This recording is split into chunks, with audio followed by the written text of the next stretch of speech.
Well, good morning, Bible readers. Today's reading is Luke chapter 16, and these readings just keep getting tougher and tougher. Now, I just have to say, as I reflect, it occurs to me that nobody was ever killed for being a nice guy. So I don't know where we made the mistake of thinking that Jesus was benign or docile. He wasn't crucified for being a friendly teddy bear. He was crucified because he was threatening to people, particularly people in power. And it helps me to remember that when I read things like Luke chapter 16, when he talks about the parable of the dishonest manager, or the one we're going to talk about this morning, the Rich Man and Lazarus. I was in my 20s when I discovered this story for the first time, and it was a tricky one for me to swallow because I don't actually think it's a metaphor. I actually think Jesus means for us to take this story literally. I think it's a challenge to the wealthy to consider the poor in a different way. So the reading starts in Luke chapter 16, and it's verses 19 through 31. Read it on your own. Read it once, twice, 3 times. Even press pause here. It's really important to sit with this story. It's basically about a man, a wealthy man who doesn't have a name.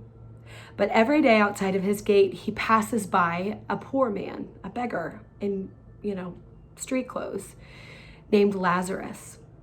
And Lazarus dies and the rich man dies. And in the end, we see this paradox of justice, that the wealthy man had all of his pleasure in life, and he's in agony on the other side of death.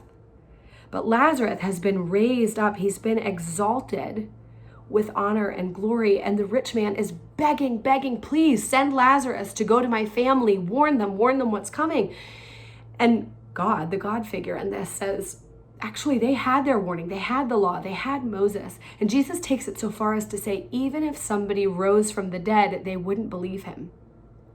He's foreshadowing something. And we, on this side, as readers, have the luxury of having somebody who was in fact raised from the dead tell us this story. So for me, I'm reading this and I'm much more likely to be positioned in the position of the wealthy person. All of my basic needs and much more are met here on the earth. And so I read it as a very clear conviction that I need to pay attention to the people who are thrown across my path, who are suffering and hurting and broken, and that Jesus actually expects me to do something about it. He actually expects those of us who have our needs met to meet the needs of those who don't have their needs met. That's what part of being in the family of God requires of us. But then it's challenging to me to think about this parable read in a different kind of community. What would this parable look like if it were read aloud at Austin Street Shelter? Or what would this parable look like if it were read aloud at church at the square, down at City Square? I mean, can you imagine hearing this story if you yourself were much more like Lazarus? That is the good news, and that is the explosive power of the kingdom of God, that the lowly will be exalted, that the homeless will be housed, that the broken will be healed. And I think it's a warning to those of us who have privilege and power and comfort that we don't want to miss out on the work that God is doing to make earth more like it is in heaven. I wonder, what does this story speak to you?